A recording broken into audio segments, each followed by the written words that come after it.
I think Nightmare Rion is representative of.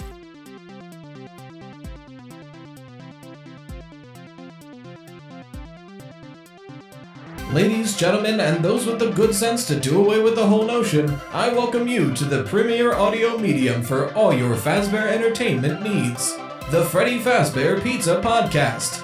Note, FFPP is not responsible for any loss of appetite, disinterest, dismemberment, or other legally classified statuses. So strap in and enjoy. Hello, everybody. Welcome back to the Freddy Fazbear Pizza Podcast. I'm your host, Rye Toast, to talk about Five Nights at Freddy's, but I have a very special guest. Why don't you go and introduce yourself?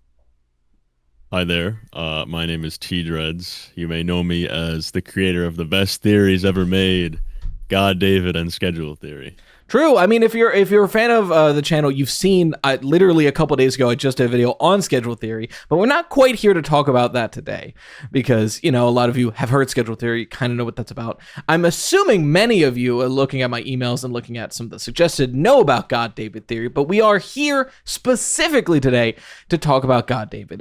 It's a theory that I really like. I don't know if I'm sold on it. I don't think I am, but I like the concept. I like the logic, but it's a theory that, like, I don't really know how to cover as a Friday video because it's so dense that I don't have anything to add to it. So, so I figured that, plus I know there was a charity live stream that y'all better have been donating to that kind of links this into that as well to do an incentive. But it's been something that we've been talking about doing anyway for a while. So I'm glad we can finally do it. So that being said, in case you're lost or confused, obviously I'll be linking the video in the card and in the description to go watch GodDavid. But it's your theory. Why don't you, it's a dense theory, but do your best to kind of explain what GodDavid means. Yeah, it is difficult because when I first made the video, I made it like as short as I could while not sounding completely insane, and it came out to 55 minutes. Yup, that's it's the constant struggle of FNAF theories of if you explain everything, it's a 6-hour video. So how little can you explain, and it still comes out to a 30 minutes plus often. Yeah, but basically, there was a theory back in the day, like even before Secret of the Mimic came out, called Another David, and the user was Gregory's Army on Twitter. And this is only when the book, The Mimic, was out. So they had a lot less to go off of. But they were basically, the whole theory that Gregory was a recreation of the crying child that was popularized by game theory. It was essentially that same sort of thing, but they're like, oh, actually, he's a recreation of Gregory, right? It's meant to be another David. Of David. Yeah. See, they're all the same anyway, so it doesn't matter. Yeah, exactly. But meant to be a recreation of David. And so when the game came out and I played through it, I came to that conclusion on my own without actually having heard of Gregory's Army's theory before, which is always good. Yeah, you can come up with the same thing as somebody else. Yeah, the parallel thinking is usually a really good sign for something like that. But basically, there's just an abundance of imagery and thematic motifs that they use between David Murray, the crying child, and Gregory, like an amount that's unnecessary if there's not a connection. Like I'd almost argue that if there isn't a connection, it would be like bad design because it really feels like they're hitting you over the head with several things. Yeah. So I can just list a few of them. Sure. If BarBADroid's right, which most people think he is, the crying child's name is also literally Dave. Yeah. Don't need to even mention, everyone saw this when they play the game. The game is literally set so in the parachute, or not the parachute, in the New Game Plus, when you crawl through the vent, it's deliberately framed so you're looking right at the FNAF 4 closet with the toys. They want you to see that and make that connection. Yep. And obviously the crying child has those toys later. He repossesses the house. Afton repossesses Edwin's house, presumably. They're both represented by an animatronic that teleports around and causes hallucinations when you look at it. It's a projection. It giggles. There's so much overlap.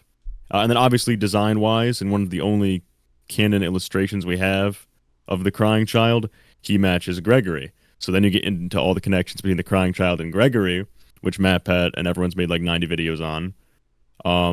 We actually found something interesting the other day, right? Because I had this whole argument with Gibby's Horror Homestead about whether or not it means anything that Gregory has like a band-aid on his knee and the crying child also does in like the one canon drawing we have of him. Yeah. And he was like, T-Dreads, kids just have band-aids.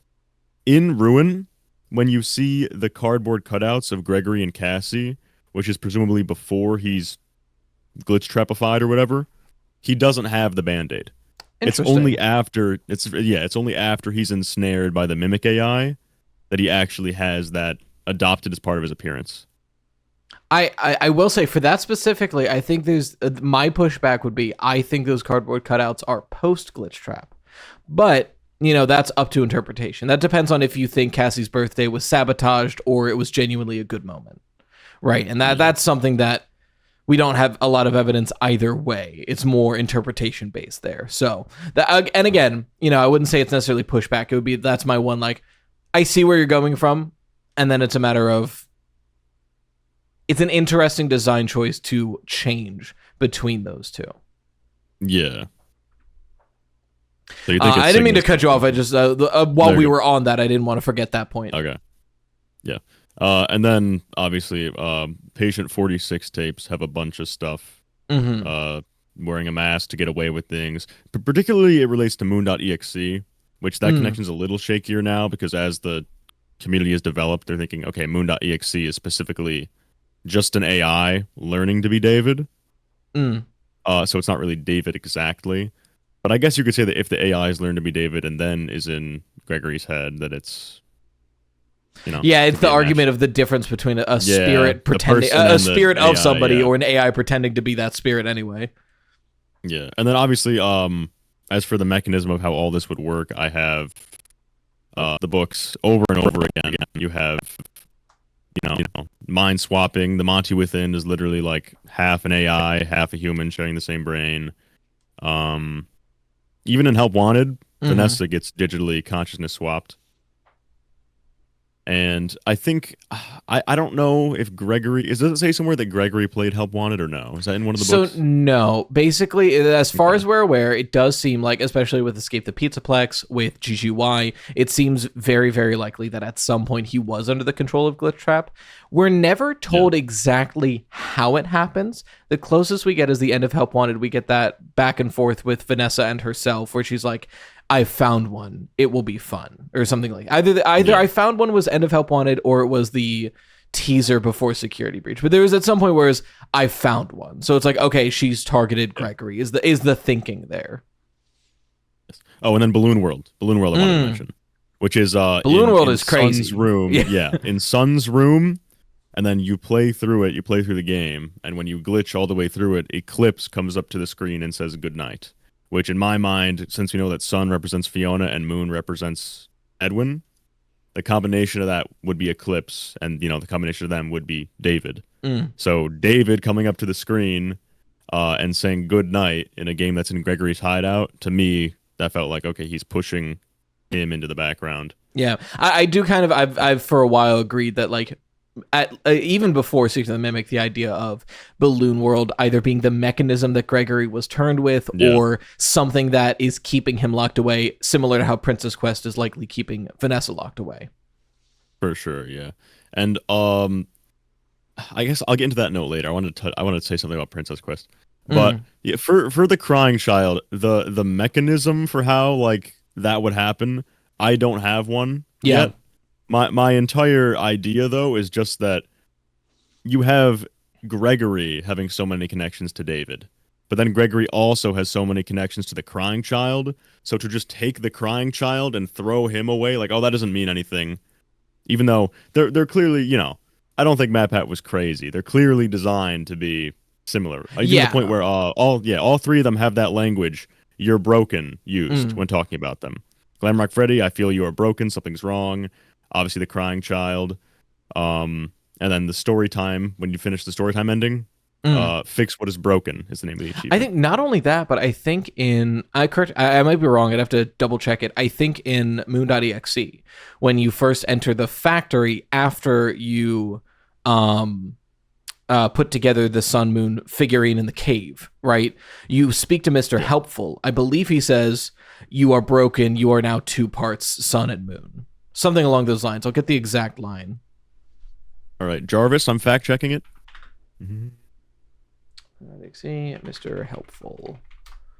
See if I can just pull this up. Yeah, that moon.exe cave is also a hole. The cave is insane. Trying to piece that together. Like my best guess is still something that I'm like, I like, but I don't know if I love. Secret of the Mimic is a game that I think I'm going to change my mind on what it means until I die. Wow, the gameplay I looked up, they didn't even talk to Mr. Helpful. Weak sauce. Is this about to be the same one I talk? No, okay, here we go. Okay, it doesn't say broken. That's important to note. It says you rebuilt yourself, but now you are split in two. Yourself. So it doesn't say broken there, but it still says it in the end. Yeah. It's similar idea, and it's probably a better connection is the one you've brought up, but it's similar idea as well. Yeah, and so I just think having this whole like. It's just all of these little things, right? Because none of them are like ginormous connections, but having like 90 tiny ones to me is still like, that's really weird. It's kind of like... Okay. Oh, sorry, go on. No, I was going to ask what you think is going on. Because I think that something or someone is trying to make them the same. I don't think it's an accident. Yeah. I think either maybe Afton is trying to... Like with a lot of the theories, like a lot of the theories around Secret of the Mimic, I think there's really strong points around the 70s and around modern times, and we still have this weird ephemeral muddy area in between. And I think part of it is just a lack of information, because like we have all these really good starts of theories because we just got Secret of the Mimic, and we have a lot of good modern theories with how much information, reliable or not, that is in a security breach, help wanted. Like there's so much information there, and we have very pointed information here, and we still have nothing in the middle.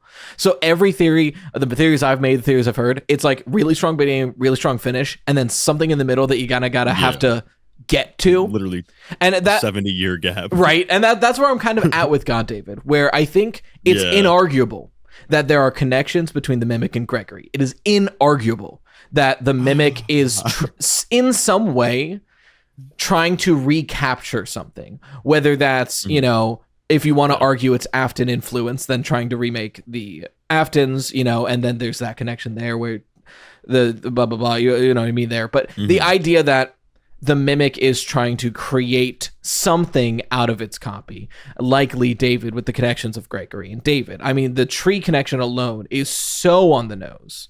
Right, I didn't even mention that. Yeah, I know. We were probably we were going to get to it regardless, because for those who don't know, there is a picture in the game of David and the Mimic sitting on a hill with a tree, basically one for one with probably the same hill, Gregory, since they're on the same plot of land that Gregory and Glamrock Freddy going off of that that tree, that hill, we know that property later becomes the FNAF 4 property, which means the crying child would have been around that place at some point as well. So like literally it's the same property, it's likely the same hill, so there's connections being drawn there on purpose for a reason. I think the part I'm not sold on, and I think it's just because since we don't have the information, I don't see a great reason why yet, and maybe we'll get there in this conversation, is making the crying child into David. That's where I get lost. Yeah. And it's really because you're right, there are connections there. I can't figure out a motive, I think, is where I get lost in. Because when I think of my personal thoughts on what the Mimic is doing between Secret of the Mimic and Security Breach, I think it's still pretty similar to what I thought before Secret of the Mimic came out. That being that the Mimic was sort of a backup plan for William once he got his hands on it. The idea of, if I can't be immortal, I want this to be me moving forward. So I had the idea of, M1 is Fiona, M2 was meant to be David and becomes kind of this amalgamation of a few things, but still primarily David, right? And then my thinking was, if William gets his hands on the Mimic schematics, he makes a new copy, and M3 is meant to learn to be William. And then if that gets uploaded into Help Wanted, we have Glitch Trap. Yeah. But that still has, the big question is, well, where's M2? Right? Where's M1? Where's M2? Is M3 even in existence? Because I'm currently operating off of the logic of In the Flesh, unfortunately, where best book on the earth. Best book on the earth. Unfortunately, very important to the lore right now, because in the Flesh, the non-Mpreg part of it is that he's making a VR Springtrap game, and the Springtraps start making new iterations of themselves and killing the old one. and that like it keeps happening to the point where it's getting better, and more refined. Interesting. So thinking about applying that to the Mimic, right? If by the time of Security Breach, that's what's happening in Help Wanted 2, we see Vanny killing Glitchtrap. So is that explaining why that is? And then looking at even Secret of the Mimic, you know, in the basement when you're trying to get to Fiona, Fiona's like, if you like M2 will kill us both. Like Fiona's like M2 will take us both out. So Fiona realizes at least until M2 is fixed, M2 will kill M1. So then it's the idea of what the if someone isn't, if an outside source isn't directing the Mimic, which we don't know yet, and that's what you have to grapple with, is an outside source directing the Mimic post Secret of the Mimic. If it isn't, I don't see a reason why M2 would want to go down that route. That being said, you know, if M1 is still around, I think by Security Breach that's likely. During this timeline, I guess my question to you is, like you said, it seems like someone is intentionally trying to create these Davids. Who do you think that person is? Okay, so we know it's or I guess entity, because it might not be a person. Yeah. Okay, so we know it's at least partially M1 because that's her entire motive throughout the game. I agree. I would almost say for the crying child part, we know. Okay, we've never had an explanation for the FNAF 4 house and Fredbear's Family Diner observation segment. So I've been talking with some people lately about whether or not the entirety of the mini games is also an experiment. I've been thinking that for a while. Since Didophobia, I agree. I agree with that concept since Didophobia of the daytime mini games being chambers. Now, in the Silver Eyes, no, not the Silver Eyes, Fourth Closet, I think Afton becomes a bit unhappy with the vessel he's currently occupying. Even to the point where he has metal surgically removed from himself. Talks about how the spirit follows the flesh, all that stuff. So I'm almost wondering, the only possible motive I could see is that he's trying to figure out how to get one consciousness to immortalize in another body so he himself can use that later. And that's why it is one of the experiment rooms, because it is an experiment for that purpose. But that would be a massive Scott Con, because I would bet my own life that he did not think of that in 2015. Oh yeah, no, I think it's safe to say that like by the time Help Wanted was coming out, most of this story was planned out. But before Help Wanted, I don't think the Mimic was a word in his brain. Right? Like that's the only that's the only option I can think of, is that it's one of the experiments, and that's why he would have the Mimic in the Crying Child. It's one of the experiments for FNAF 4, one of the rooms. That's the only thing I could see that. That's the only reason for Afton to do it. Yeah, I do wonder if it's also a matter of literally experimenting on the Mimic. The idea of, you know, because if we're having to piece together these scattered ideas that are being reused for the current plot, you know, we have these FNAF 4 chamber idea, which gets reiterated in Didophobia, which I think anything post Help Wanted that gives us a new light onto something that came up of previously, I think is on purpose. I think that's trying to direct us into the ideal direction. I don't think, obviously, especially after Secret of the Mimic, I don't think the books are canon, or at least in continuity, right? I think that's quite impossible at this point. But, you know, he did say that in the interview, the idea that, like, you know, Security Breach was slightly mishandled because Scott Cawthon didn't tell anybody what to do. So since then, they have been course correcting. So when a book like Didophobia comes out and says, hey, a kid was in FNAF 4 nightmare chambers that are connected to sister location, I think it's not saying, hey, Rory is in the games, but the concept of FNAF 4 being an experiment is. Yes. And then what that means is where we interpret.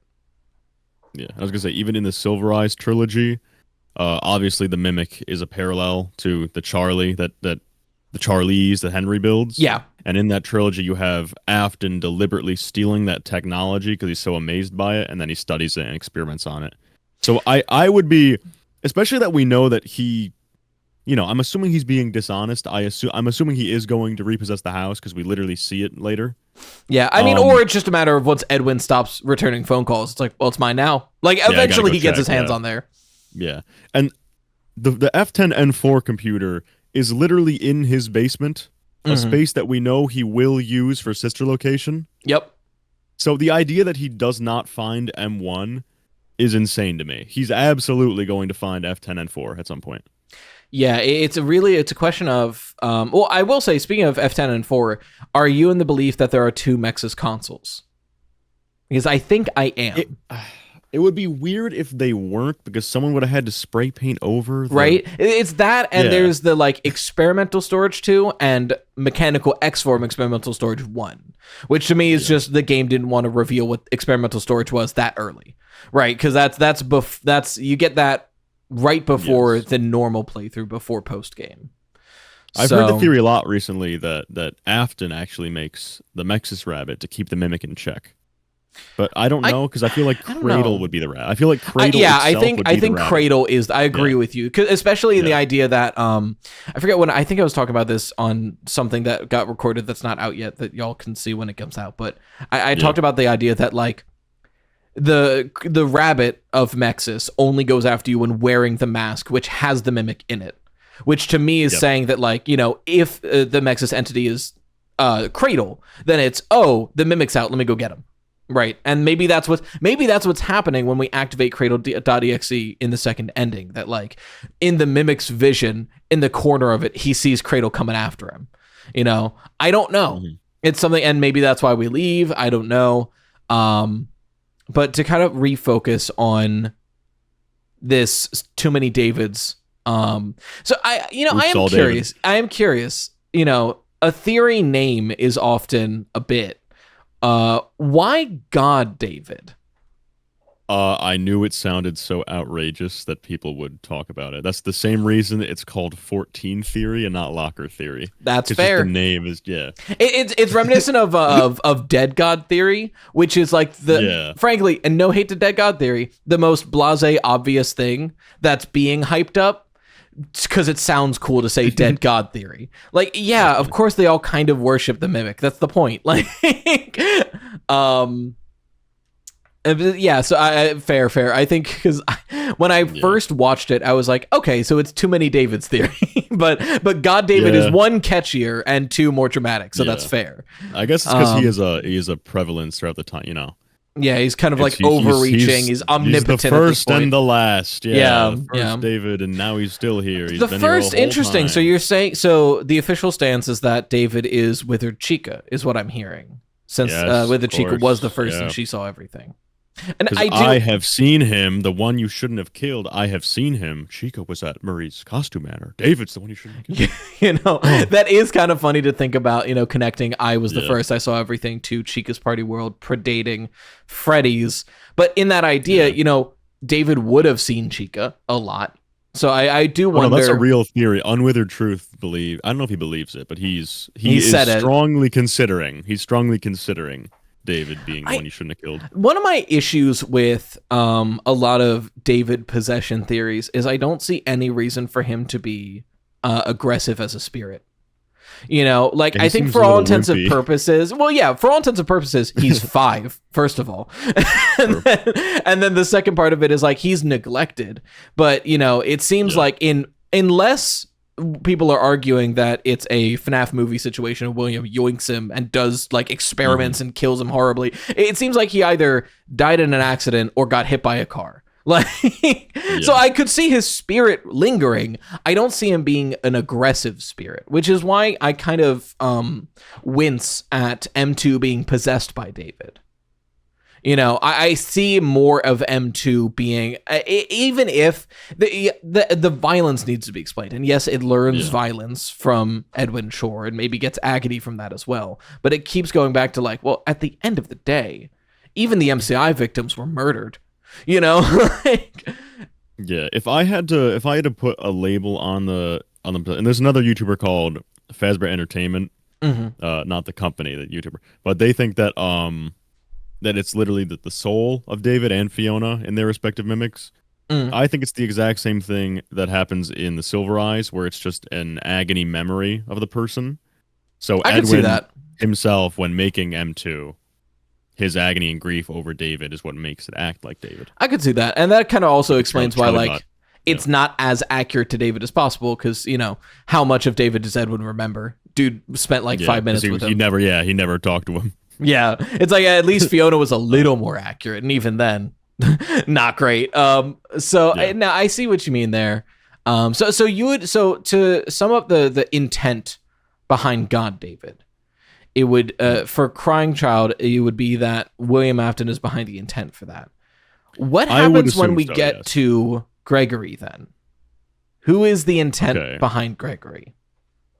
Okay, I think that M1 is running the entire building. I think M1 is running the Pizzaplex. So do you think M1 is Glitch Trap? No. Okay. I think there's multiple AIs at play. I agree there are multiple AIs at play. I would argue the main one currently is Glitch Trap. I'm curious to hear what yours is. So the main one for me is M1. I think Nightmarion is representative of M1. And I think all the wires snaking throughout the Pizzaplex are M1. I don't hate that. I'm thinking. That's not me recoiling. Yeah. I have a video coming out on this topic. Okay. The interesting thing, right, is that so we'll start with this. The Nightmarion tendrils, right, and M1 specifically, are both kind of almost linked to the storyteller concept. So we'll start with the wires in the Pizzaplex. Sure. Obviously, they connect everything. They tie under like the elevator. They collect in bunches. They're very clearly like weird. Yeah. The wires. And John FNAF's called them out. Fun fact. We found that if you literally follow them like a pathfinding system in a video game, they take you to recreations of rooms from Help Wanted that are in the basement. These aren't for the benefit of customers. They're all guarded by gates only the animatronics can get to. So something in the Pizzaplex, presumably, is like literally AI generating recreations of previous rooms. That's also what I think the Michael room is. I think the Michael room is just some AI has seen all this stuff and is regurgitating it into the Pizzaplex. Now, I don't think that William Afton was the AI that made Help Wanted. I think the Mimic AI was used in Help Wanted, regardless of whether or not Afton was attached to it. Sure. So I think that all this stuff being here, these mimicries of past events, is a clue that the Mimic is somehow in control of the Pizzaplex. I would agree with that. I think there's a lot of architectural issues that make more sense if the Mimic is, generating things based off of its data set. So I think that does make a lot of sense. And then even Nightmarion, I think, is also littered about. I think that's just symbolic of that. It has like eyes everywhere. It's even in Princess Quest 4, a digital arcade game. It's put there to let you know, hey, the Mimic's influence is still inside the virtual world, not just the real world. And then you have this constant imagery of, in Princess Quest 4, right before you go to kill Glitch Trap, you walk through an archway, and the top of it is a tree that is half alive and half dead.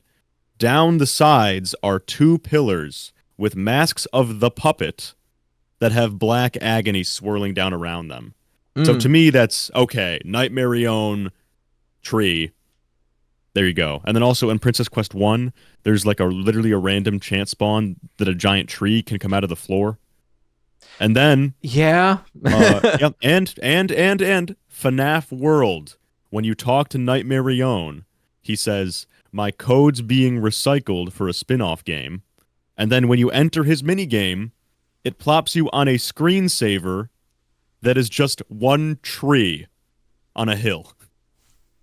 So... They are connected. I just spoiled my video. You still watch it. Still obviously. It is crazy. It's one of the things that I'm like, I think obviously, and I know you agree with this, that FNAF World was made before the any of this intention was there. However, like we're discussing, it's not actually. Apparently, there's a different definition, but I'm still going to use it this way because I like saying it. It's the bookman's bluff of making a bunch of weird details so you can go back 7 years later and say it was foreshadowing. I'm going to associate Nightmarion with a tree, and I'll figure that out later.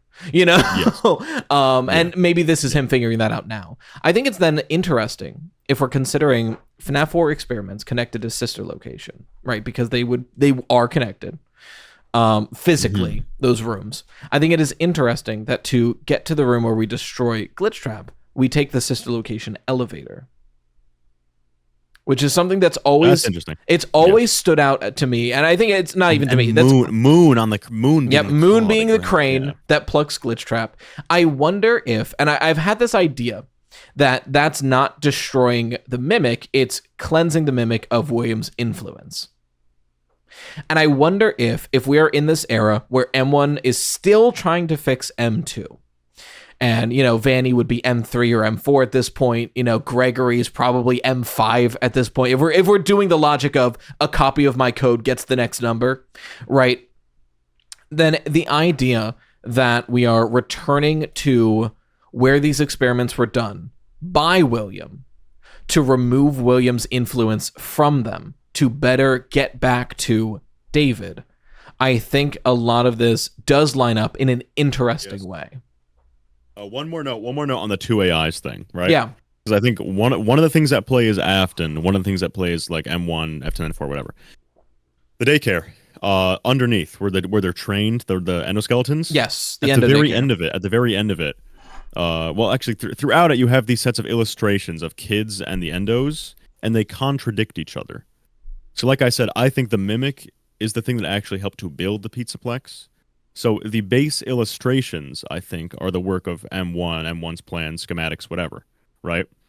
So you have like one of the drawings is an endoskeleton helping a kid who's crying and has a Band-Aid on his knee. Mm-hmm. What do you know? Yeah.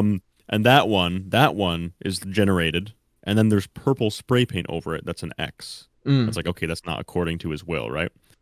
Then you have another one where it is a endoskeleton with a family of 3, an older brother, a younger brother, and a little girl. And that one has Glitch Trap drawn behind it as if it's inserting itself into that image. Yeah. And that's at the end, right? And that has a purple light over it. To the left of that, there's a second illustration, which is just the endoskeleton with the boy, with one child, the younger one that has the Band-Aid. And that one has like a green light over it, I think. So you have this purple light above a family of 3, and then a green light above just the boy.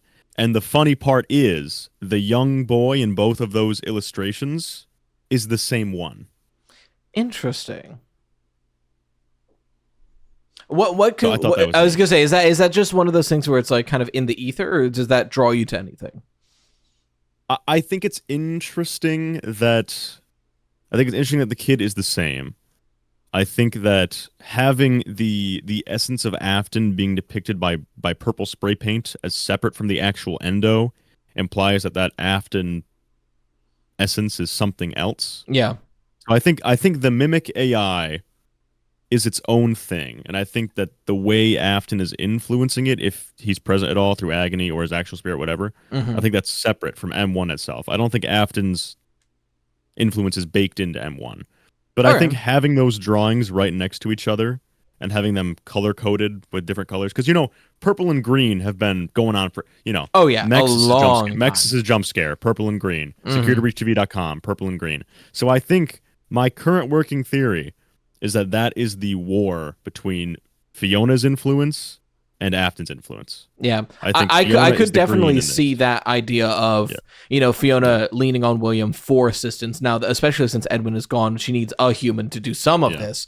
Who better than William? And then as the experiments go on, seeing them go out of hand, trying to reclaim those experiments. Yes, and then Charlie Door. One last thing, Charlie Door has 3 sets of lights, right? Okay. One is green or yellow depending on your light. It's annoying. Green or yellow depending on the lighting you have. Yeah. One is purple, and then one is blue on the top. Interesting. And if you look way up, actually, way up on Charlie Door, there's 2 more lights. One which is yellow and glowing like a sun, and one that's just out and dark like a moon above Charlie Door. If you look way up. Yeah. Did you know that? I did not know that. Yeah, if you ever go back into Security Breach, guys, look up at Charlie Door. There's literally 2 lights, like a sun and a moon, one bright and one dark. It's very interesting. Interesting. So I think there's multiple AIs at play. That's all. Yeah, I would agree that there are multiple AIs, but I think Ruin alone proves that at least 2 are at play. Likely True. more.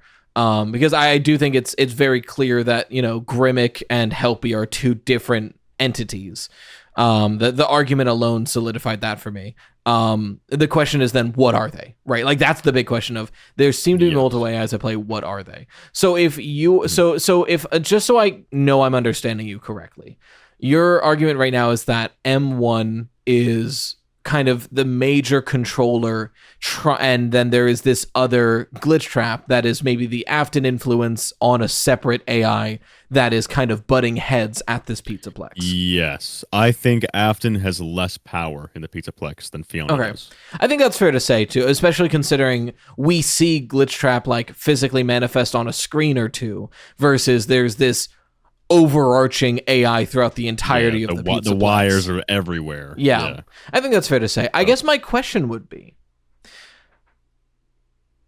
do we ever, do you think any of the AIs we have direct interaction with throughout Security Breach, Ruin, Help on 1, Help on 2, are any of those M1? Or is M1 more of a background power that we are sifting through? Because like when I look at Ruin, I see Grimmick, which I think is most definitely M2 or something along those lines. Yes, especially because it mimics Gregory. Right, mimics Gregory. It's still in the body, you know. And we have Helpy, who seems to be glitch trap, I would argue. Gets into costumes, yeah. Yeah. Branding is costume. And then we have we would have the overarching Pizzaplex. But we never really directly interact with the overarching Pizzaplex, because it seems like the animatronics are being drawn away by that glitch trap influence. Helpy is glitch trap, you think? I personally think that Helpy is the AI that was within Vanessa's mind. But that's a whole nother tangent. Mm-hmm. I think after Security Breach Princess Quest happens, Vanny, that version of the Mimic AI, is jutted out from Vanessa and seeks a new host, and that's where we get the Helpy mask in Ruin. Is there not two Helpies though? There's he transforms, there is. Doesn't he? I think the Helpy of Help Wanted 2 is, now this is deep in my brain hole that a lot of people don't love. Is that I think the Helpy in Help Wanted 2 is Gregory, or is the AI that was in Gregory's mind before Security Breach. Okay.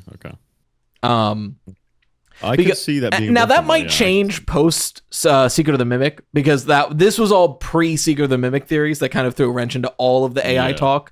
Because before Secret of the Mimic, my thinking was that we had just Glitch Trap, Vanny, Gregory as that like chain of command. But obviously post Secret of the Mimic, we have things before Glitch Trap. Yeah, my idea is that maybe the Helpy in the mask that's like normal, that one could be M1, and then when he gets the spooky veins of doom, that might be interesting. That it's a temporary takeover, not necessarily. Yes. Yeah. I could see that. Yeah, because the characterization most people I think said thus far was, you know, here's a pre-programmed idea, and here's when the Mimic is kind of reaching a hand in. But instead, the idea that it always was some sort of AI. It just who gets the steering wheel in that moment. Ready? I'm about to make some enemies with this. Go for it. I think Burn Trap is real. I think shake your hand on that. Yes, I agree. Yeah, I think after Glitch Trap gets smushified in Help Wanted 2, Burn Trap is the last like endo that has Afton-isms inside of it. So you're saying Help Wanted 2 takes place before Security Breach fully? Oh man. Yeah, that's the one tricky thing, because it hard seems like you Help Wanted 2 takes place like during different times. Yeah, Help Wanted 2 seems to take place from before to during Security Breach. I don't know if it makes it to after. It could, because I don't think the Burn Trap ending from Security Breach is canon. I think most people can agree on that.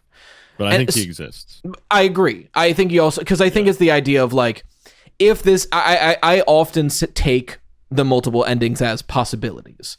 So the idea that the ending exists at all means like, theoretically, Gregory could go down there, and if he did, he would find Burn Trap. So yes, I think it is possible. Yeah, go for it. Yeah, the people saying, because you get this a lot, they're like, "Oh, he drew it. That means it can't happen." Have you seen Into the Pit?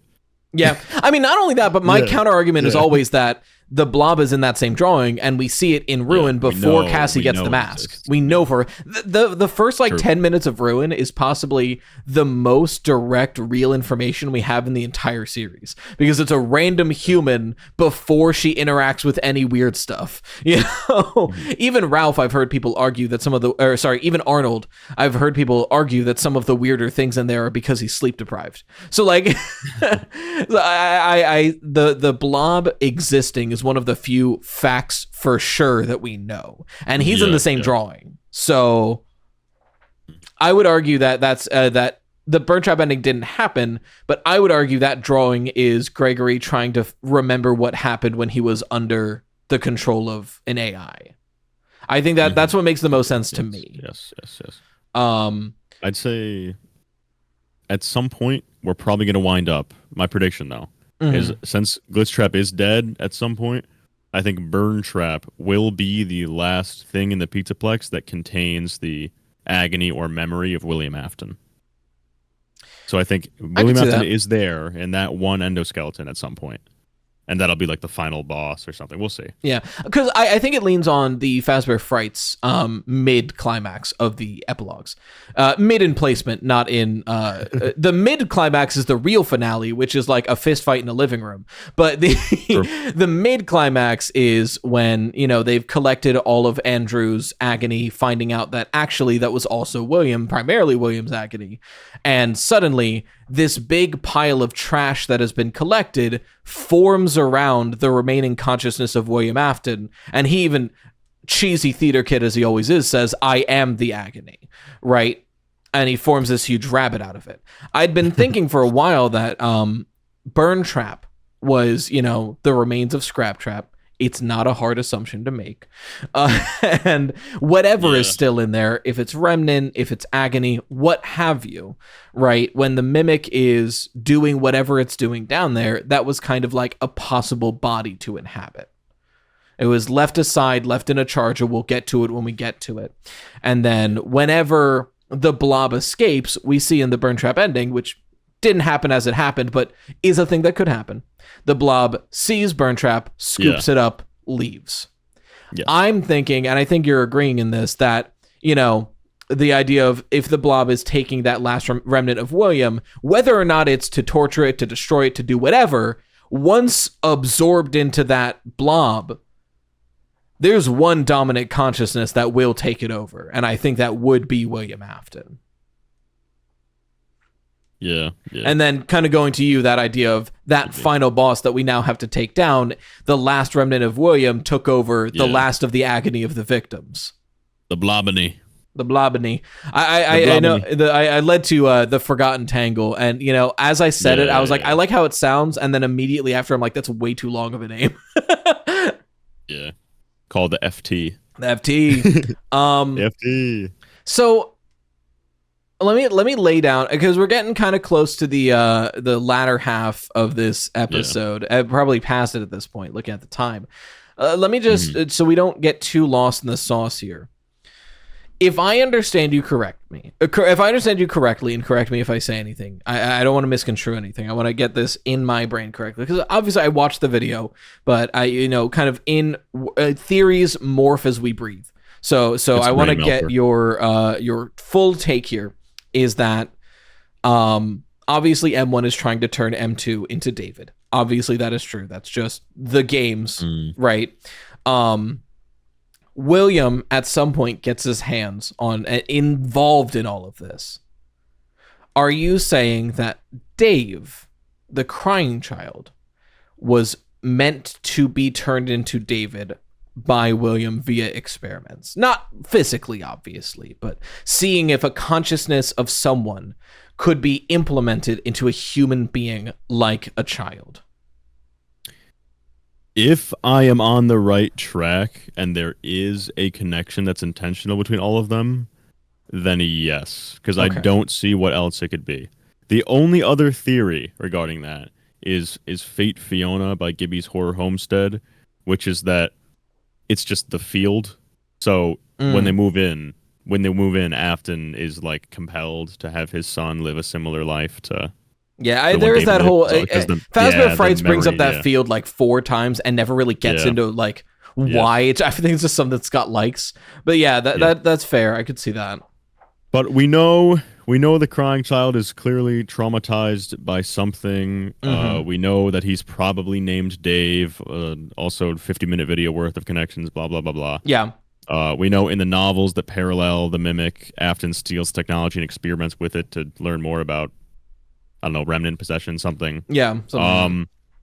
So if it is a connection and you are deliberately meant to link all 3 of them, I think Afton would have to be responsible for that one. Yeah. I mean, because I think one of your strongest connections is the fact that, like, the plot of The Fourth Closet is I stole a partner's robot that was meant to be his child that had the agony of their dead turned kid. it into my child.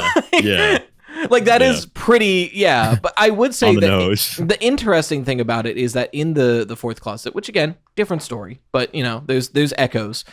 In the Fourth Closet, it's sort of the opposite, where he takes this Charlie bot and it kind of morphs more so into Elizabeth, rather than making Elizabeth more like Charlie. So Elizabeth wants to be more like Charlie. Especially post becoming Circus Baby. Post becoming Circus Baby, there's this like deep-seated jealousy of like, I was never good enough my entire life. You had people that took care of you, right? It's a very weird plot line of the interactions between Charlie 3 and the Circus Baby, for lack of a better terminology for that amalgamation of ideas. I do want, and you know, connecting both of them to the fact that central to their control, more so with Charlie, but still central to their control, is a childhood toy, right? The white tiger being that Ella doll. Yep, it's like a Fredbear. Yeah.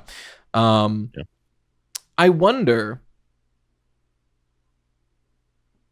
if there's any more than just a connection to how the white tiger seems to be the arbiter of David's personality for M2, and Psychic Friend Fredbear being so integral to the crying child. And one final idea of Gregory has nothing. I mean, arguably Glamrock Freddy. True. But he does, like, arguably Glamrock Freddy, but you would think he'd have. He is very attached to Freddy in the books. Yeah, and I guess he's got this head now, which is now more plushy sized.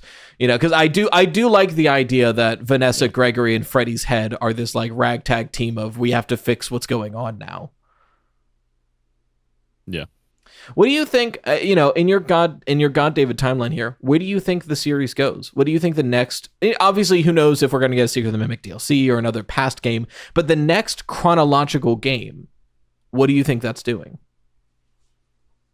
It's got to be the sequel to Ruin, then, assuming Cassie's not just dead. Yeah. Because I think Gregory, Vanessa, and Freddy's head makes sense as a pro tag. Yes. But at the same time, we've never really ever in this franchise had the same protagonist. Well, Mike Afton, but the same characterized protagonist twice. Yeah, I think it's very clear that Gregory is being turned into something that he is not supposed to be. Do you think beginning of Security Breach is him snapping out of it? Yes. Okay, I think we agree on that. That like kind of the beginning of Security Breach, Freddy reboots, and in a similar function, Gregory is rebooting, which is why he's got that like I'm Gregory, Well, because we know obviously we can't use the books that well, but we know that he altered Gregory's programming. Yes, basically or Freddy's programming. Yeah. Sorry. I mean, the Mimic did. The Mimic did alter Gregory's biological programming. If you want to go there. He altered Freddy's programming. So there's a theory that he's having he's crashing because it's a malfunction in his. Like he has to go kidnap and possibly murder Gregory, but he's also programmed to protect him. So he's got two competing signals, and he's like, oh. Yeah, I'm pretty in agreement on that. That idea of like that's why he at least crashes, which causes the safe boot. Yeah. Yeah, but so as for what's going to happen, I have no idea. I Yeah. think I'm onto something. I think if I'm not right, I'm very close. I think they are meant to be linked in some way. And I would agree with that. What I proposed is not at all out of the realm of possibility for Scott Cawthon's writing. Yeah.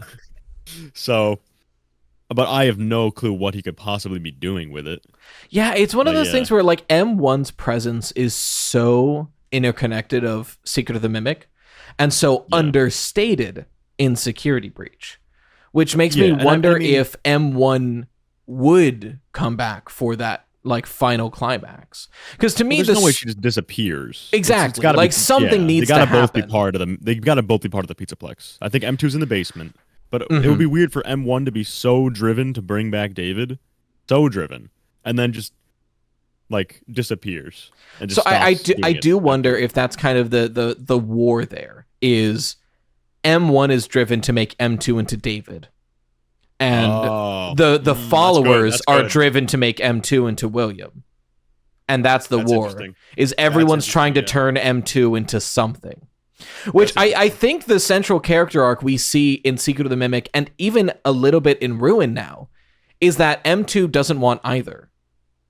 I think M2 by now is closer to human than any of these mimics are. It's the idea of like, the mimic isn't human. It's a recreation of the things it's seen. So am I, right? Like being a human is a recreation of the environment around you. So I do wonder if, you know, this final climax, especially leading into your idea with GodDavid and leading into the idea that the mimic is, you know, at the center of all of this, is M1 is trying to force M2 into David. William or whatever his followers, remnant, whatever the energy of William that's making Vanny and all that, they're trying to make M2 into William, and M2 is in the middle who wants to just be free. Alternative, let's grant that I'm off about the crying child part. Let's say I'm wrong about that. What it could also be, because after you said that, I'm thinking to those in the daycare, those two like drawings I mentioned of the family and the boy. It could be that Afton's essence is trying to use the technology to bring crying child back. And M1 is trying to use technology to bring David back. And that's why Gregory is like a mash between David and the crying child. I Because do they're both like trying that. to make him I their do own, like their own that. thing. That like So it could be that. I haven't thought of that till now. Thinking of the timeline of this. Yeah. The William would have interacted with the mimic and all that before the crying child died. That could be the turn. Repossess the property. That could be the turn. Is that originally he goes to the property, he finds M1, he learns about all of this. He's like, this is incredibly interesting to me. Even like evil or not, he wants to know what happens. So he's helping M1 to make M2 more like David, trying to figure that out. And then the crying child dies. Mm-hmm. He has someone else he wants M2 to be now. Yeah, that's interesting. That might be that twist. The reason why he agrees to help Fiona and work with this, but eventually swaps to trying to make M2 into the crying child. And that feud is still going over today. Yeah. Is this Maury theory? Is that which one? Whose child is this? The last thing we got to do before emails is come up with a banger name for that. A Maury theory is that who is the child? You are not the child. Like Jerry Springer. Yeah. Jerry Springer theory is that they're fighting over whose child it is. Springer Afton. Springer Trap. I think we're there. Springer Trap. I think we're there. And I do kind of like that. I'm gonna think about that a lot more. That because my whole hang up with GodDavid has always been, why is the crying child being made into David involved? Yeah.